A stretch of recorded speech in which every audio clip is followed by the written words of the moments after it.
В России сегодня отмечается Пушкинский день. День рождения Пушкина – это праздник для неравнодушных к красоте слова. Сегодня везде звучат бессмертные пушкинские строки.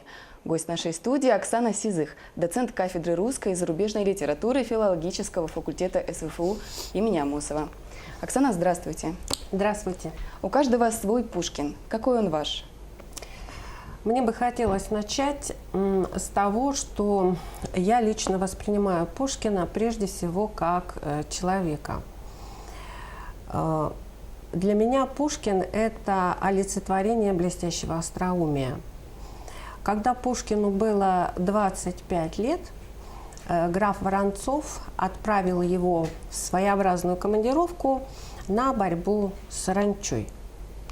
Поэта возмутила эта поездка, и когда пришло время представить отчет о том, как же эта борьба состоялась, Пушкин ответил в шуточной форме: «Саранча летела, летела, села, все съела и вновь улетела».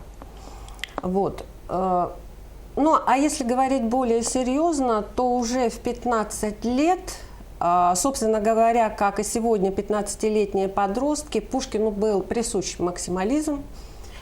И Пушкин сказал о том, а сейчас мы это понимаем, что это было его поэтическое кредо, он сказал о том, что не будет громкими словами писать о пустом. Ну вот как-то так. Скажите, а ваше любимое произведение?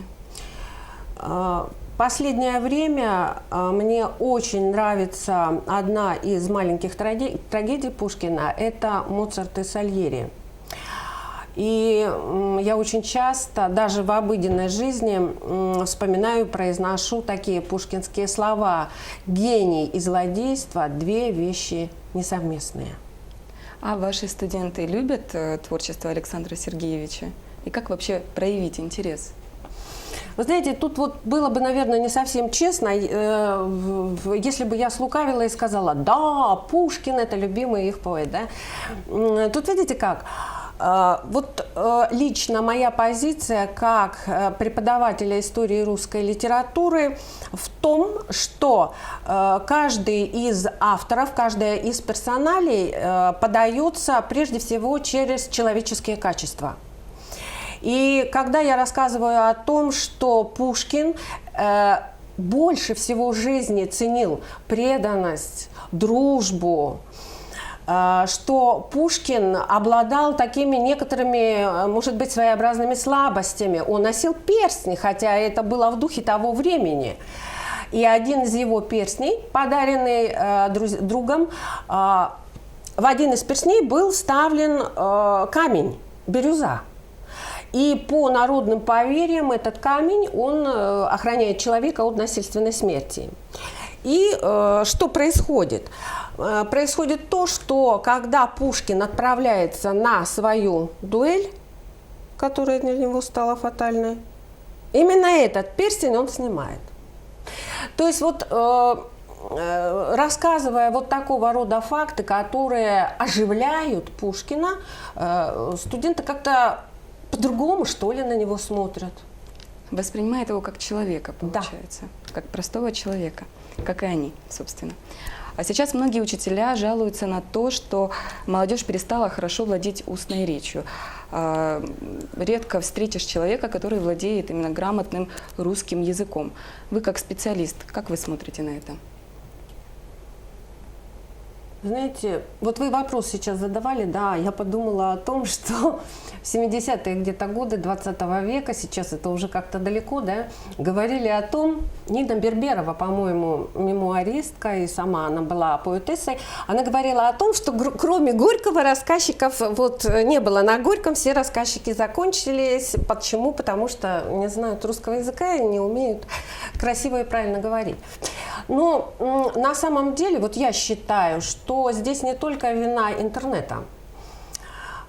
Ведь родители поддерживают подростков, когда они говорят на сленге, считая это возрастной особенностью. Но получается, что вдруг повзрослев, такой подросток, он не сможет говорить на красивом литературном языке. Ведь нормы формируются в детстве. И поэтому надо менять отношение к языку. То есть нужно изменить позицию, нашу с вами позицию к языку. А винить интернет здесь не стоит. Но также существует тенденция, что люди стали чаще переписываться короткими сообщениями. Как вы думаете, интернет меняет языковые нормы? Безусловно, интернет меняет нормы устной разговорной речи. Многое оттуда переходит, но, опять же, это говорит об отсутствии умения говорить на литературном языке. Ведь человек, когда обращается к интернету, ведь он уже так или иначе сформирован.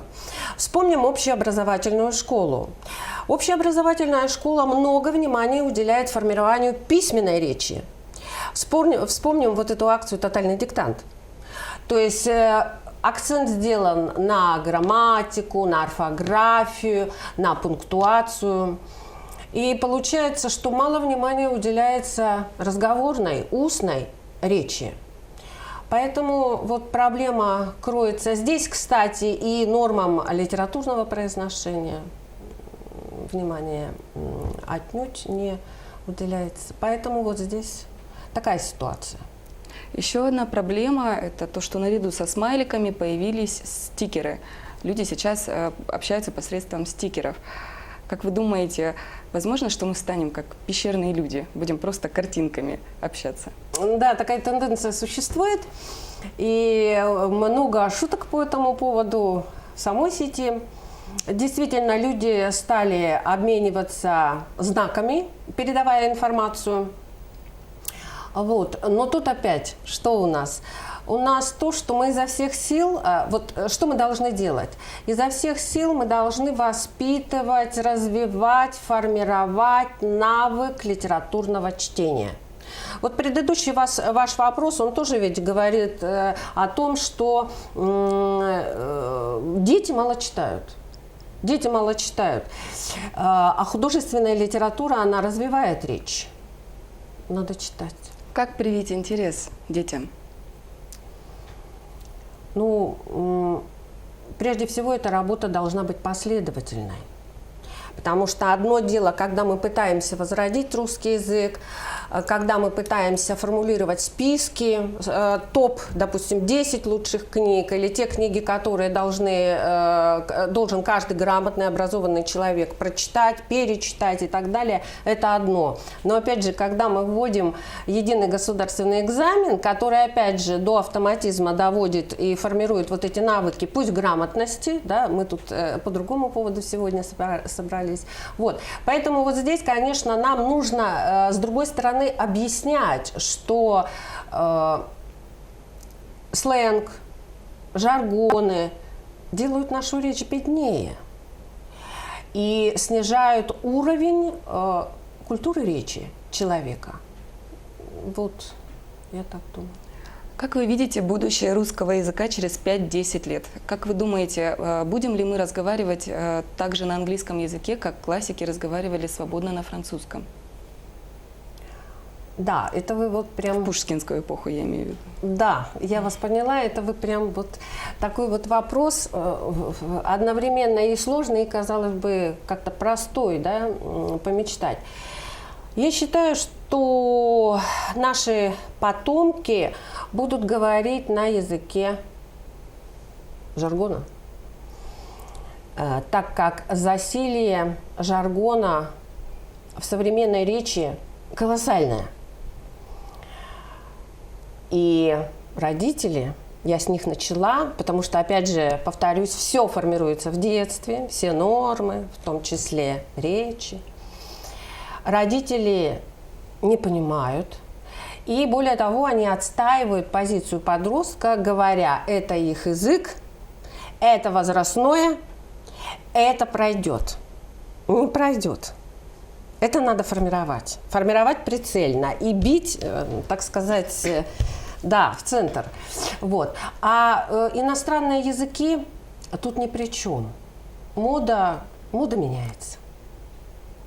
Чтобы закончить наш эфир на позитивной ноте, попрошу вас продекламировать пушкинские строки. Здесь, Ваши любимые.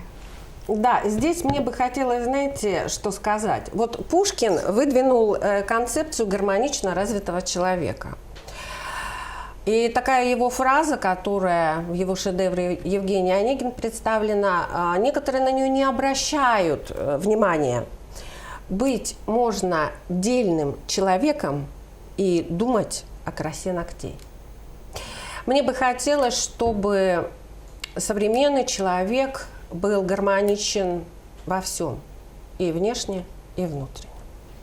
Еще какие-нибудь есть у вас пожелания нашим телезрителям в этот светлый праздник, в наш Пушкинский день? Я хочу, чтобы сегодня солнце светило особенно ярко. Я желаю всем, кто нас смотрит, здоровья в плане и внутреннего, и, так сказать, здоровья физического. И обращайте внимание на то, что и как вы говорите. Всего доброго. Спасибо большое. Это было актуальное интервью. Сегодня мы говорили не только об Александре Сергеевиче Пушкине, но и о нормах русского современного языка. До встречи в эфире.